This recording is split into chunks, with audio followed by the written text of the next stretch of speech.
I tried to fish virtually every day in the summertime. I didn't succeed, of course, but got close to it.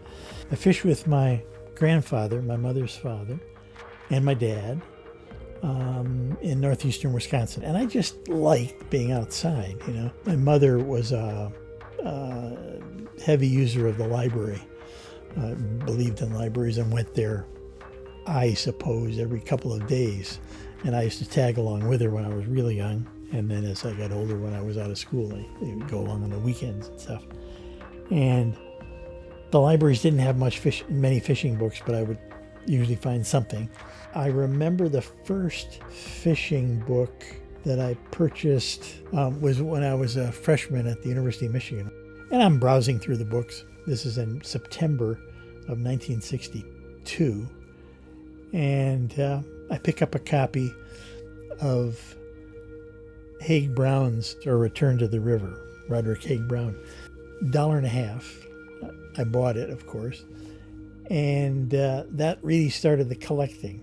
And then certainly by the time I came to Edmonton in 73, I felt like I was a collector, and I was running into a problem. I had too many books and not enough space, so I had them double shelved even, so smaller books, I had them in front of each other, which is not a very nice way to do things.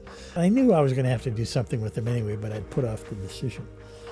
But I was getting worried that some of the more valuable ones, that I might have a fire in the house, there might be a flood or something else, that the books would be damaged or lost. I wanted a good home. I've been associated with the university, of course, for so many years, knew about used the library a lot, and then became aware of the Bruce Peel Special Collections Library later on. And so I thought this would be the best solution. I knew they would take good care of them. They have the facilities, they can keep them in much better temperature, humidity, and everything else conditions, light conditions that I have at home. It can be there essentially forever. And that's, I think, every book lover's dream, that they're not lost, that they get to be kept and used as long as possible, and that people like these things. They're still letting me see them whenever I want to. They'll have an occasional exhibition, maybe like they did last year, of a small piece of the collection, but some of the neat titles. And so many of them are so beautiful that even though we get to electronic situations, I still don't like reading long things online, but we all do it when we have to. But we like the physical book, the binding, the weight, the illustrations, the artwork that's been done on the cover, sometimes engraved into the leather, the weight of the paper, the kind of paper that was used, the selection, the end papers that are in the book, the illustrations. All of that makes these beautiful things to hold, to read, to love.